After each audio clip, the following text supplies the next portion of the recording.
If you could have a do-over on how you started with Fiverr, what would you do differently?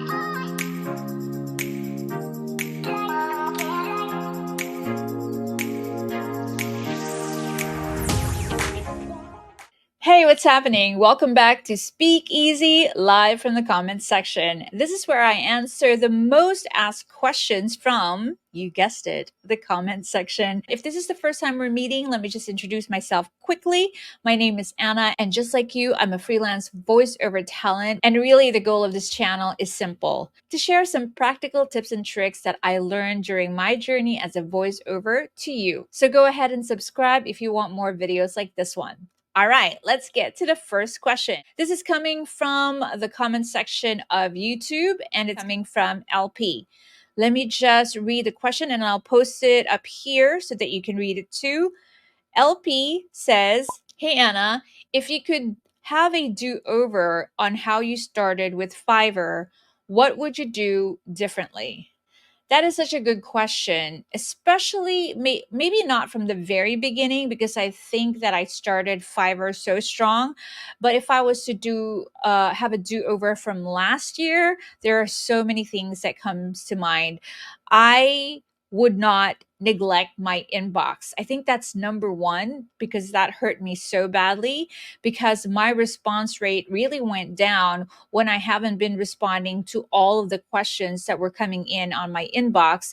And if you remember the video that I did for you guys, Fiverr demoted me a seller level down because of my response rate. So that was such a hard lesson to learn, because it took me forever to get to that seller level, only to be demoted down because of my negligence. So how would I do it? I would respond to absolutely everything that comes in my inbox. So, what were these things that I was not responding to? That might be a question on your mind right now.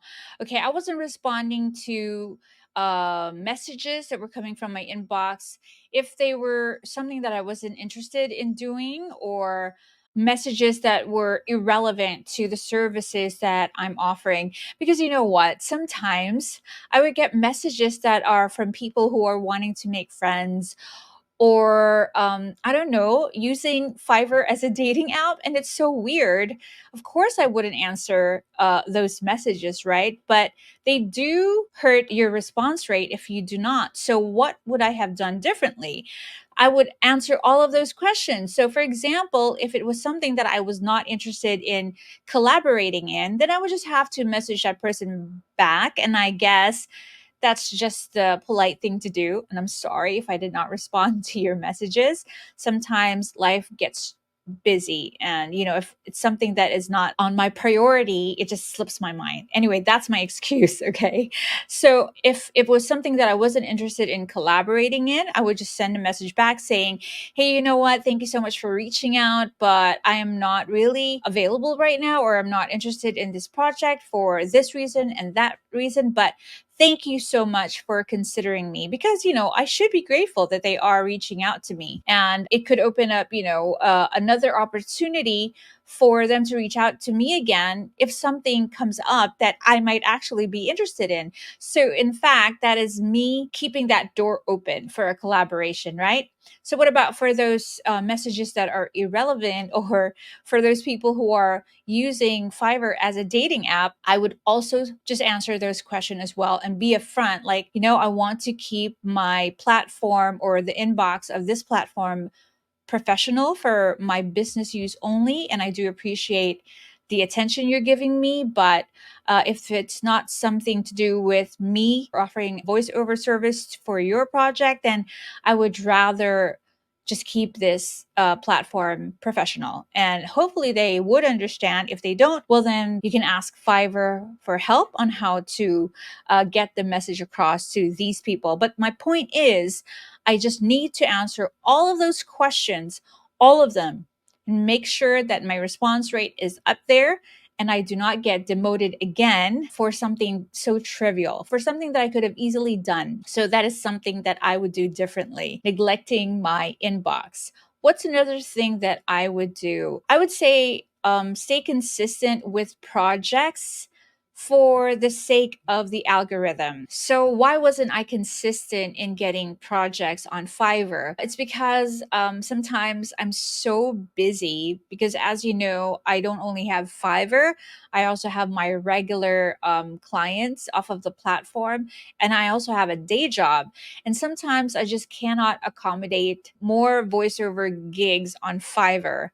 And then sometimes they are just I feel like they are below my rate, my going rate. So sometimes I do kind of pass up on these projects. So that threw me out of the algorithm. Okay. So you know how it is, just like a search engine, Fiverr works like an algorithm. If you're there constantly, if you're picking up projects, if you are getting more offers, or if you are presenting more offers to clients, the Fiverr algorithm kind of picks up on that and puts you in front of new clients or other clients. So your profile, your gig profile keeps popping up in front of these potential clients. But because I have been neglecting my inbox and also not getting some of the projects, I think Fiverr, the algorithm said something like, you know what, maybe Anna's not interested in doing projects on Fiverr anymore. So I think um, because of that, I was getting less and less offers, or I was getting less and less recommended by the platform to potential clients. So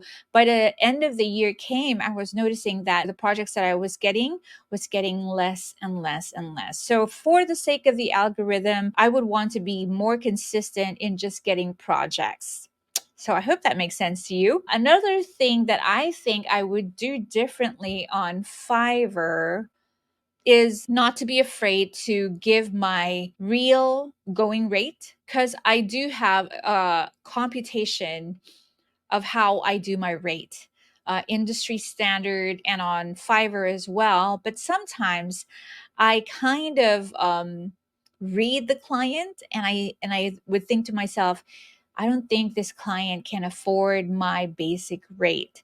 So what I would do is just offer it so low that I don't have a room for negotiation. What I would want to do instead is give them my actual going rate and then open up the discussion for negotiation. Say something like, this is my basic rate, XXXX, but if you are wanting me to clarify why it is this, then you can just ask me questions so I can clarify it. And that, I think, would open up the negotiation. Say, for example, okay, it's this much because I included this and I included that. And then they would say, oh, okay, well, I don't need this and I don't need that. So I can maybe shave off a fraction off of my rate, and maybe somewhere in there we can meet in the middle, as opposed to me just shortchanging myself straight off. I should learn to value myself, that this is the rate that I want, but I'm open to negotiation, if that makes sense. So I really want to stick to my convictions on how much I value the service that I give. So there you go, LP. There's are the three things that I think I would do differently if I can do a do-over on Fiverr. Okay, I hope that answers your question. This is coming from Scott Trapp. Hi, Scott. Hi, Anna. Thank you so much for making these videos. You're very welcome. My biggest fear is getting a bad review and having that negatively impact all my business down the road. Would love to hear your thoughts on this issue. I really do appreciate each and every one of you who sent your questions so that I can answer it, not just for you, but for every other voiceover talents out there who might have the same questions in mind. And if you want to send your questions as well, go ahead and send them my way. You can send it here right now, here down at the comments section, and I'll check them out. And you can also send them via Facebook and Instagram, and I will make sure to go through them and pick out the most asked questions. And you'll never know, your question might come up in the next episode of Speakeasy live from the comments section. Thank you so much for always supporting this channel. It means the world to me, and I'll try to keep making more videos that will help you in your voiceover journey. And with that, I'll wish you all a fantastic day, and I'll see you in my next video. Cheers!